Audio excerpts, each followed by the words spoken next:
Victorian London was alive with thousands of animals, such as horses for use and transport, as well as cows, sheep, and pigs at markets for feeding and clothing its population. There was more than simply livestock, of course. Victorians were fascinated with animals, visiting menageries and zoos to see exotic creatures brought by sailors from far-off places. And some well-to-do citizens purchased anything from parrots to snakes directly from traders. But both rich and poor alike were more likely to have a dog as companion. Think Bill Sykes' dog in Oliver Twist.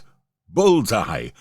Cats were common, but largely for the functional necessity of dealing with rats and mice. Queen Victoria kept several dogs, both large and toy breeds, and they became not only considered acceptable in a domestic setting, rather than simply an animal with a functional use, but desirable to the middle class and something of a status symbol. Some were kept for hunting, fighting, or as ratters by the working class, and many simply as a household pet by the middle and upper classes. And just as today, owners, particularly the wealthy, pampered their beloved Pooches with rich collars and fancy beds. A whole industry of veterinary services, accessories and shows developed to cater to the Victorians' love for dogs. However, wherever there's money to be made, there is a criminal looking to do the same, and there were certainly thieves looking to exploit man's best friend for their own gains.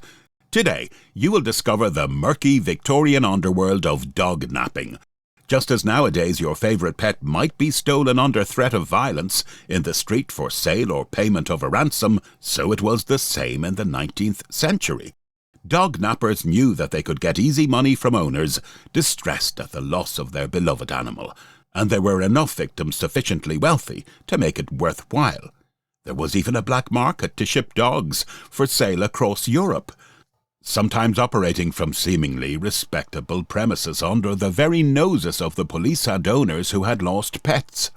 How much a blight dog napping was to Victorian society is well illustrated by Flush, a cocker spaniel that belonged to Elizabeth Barrett Browning, the well-known author and poet. He was snatched on 3 occasions. In the 20th century, when the author Virginia Woolf read Browning's correspondence to her husband detailing the crimes, they had such an impact on her that she conflated Browning's account into her novel Flush, in which the eponymous dog is stolen and taken to the rookery of St. Giles. The story ends when the poet, over her family's objections, pays the robbers 6 guineas, £6.30, to have the dog returned. It provided Woolf the opportunity for an extended meditation on the poverty of mid-century London and on the blinkered indifference of many of the city's wealthy residents. Owners like Browning were concerned that their dogs didn't suffer harm at the hands of these crooks, so some Victorian journalists, like the account from London in the 1850s that you will hear today, sought to bring this nefarious activity to the attention of a wider audience. You will learn just how villainous dog nappers were, to the extent that this wicked trade was even carried on by veterinary practices, supposedly concerned with animal welfare, but in reality were nothing but centres for canine trafficking. Before we move on, if you're interested in history like this, and you want to find out more about what life was really like for people in the past, please consider subscribing for more content. If you'd like to support what we make for you, check out the description for links to ways you can help us continue bringing the past alive. The dog stealers' establishment, and there are a considerable number of them in different parts of the metropolis, is generally situated in the immediate neighbourhood of some mews or livery stables, and is in fact very frequently a dilapidated stable, temporarily fitted up for the reception of the stolen animals. A servant of the proprietor is always in attendance on the premises, both day and night, provided with food and a whip to feed the hungry and castigate the quarrelsome. He receives all animals bearing a marketable value which are brought by the dog thieves, who continually perambulate the streets at all hours of the 24 in search of their prey, giving a cheque upon his employer for a certain specified sum, according to a scale agreed upon. These Kidnappers, we may observe, have no necessary connection with any particular establishment, but generally dispose of their plunder at the receptacle nearest at hand, or at where the highest price can be obtained. For in this, as well as in all other trades, there exists a strong competition. Many of these ill-doers, it is pitiable to remark, are women, who meet with vastly more success in the capture of the small and expensive pets which abound in the fashionable quarters of the town than do the men or boys. We cannot be mistaken in our narration of the details of this nefarious traffic, because we have sat pursuing our vocation within 20 feet of one of these receptacles for a whole 12-month, unseen, though observing everything. During this period, the whole economy of the trade became as palpable to view as it would have been had we organized it ourselves. At all hours of the day, but chiefly at dusk and early morning, the kidnappers would arrive, bringing dogs for transfer, and receiving a scrap of paper in exchange. Sometimes the animals were brought openly in arms, sometimes they were led by a string, but more frequently were concealed about the person of the thief, and only produced after entering the premises and closing the door.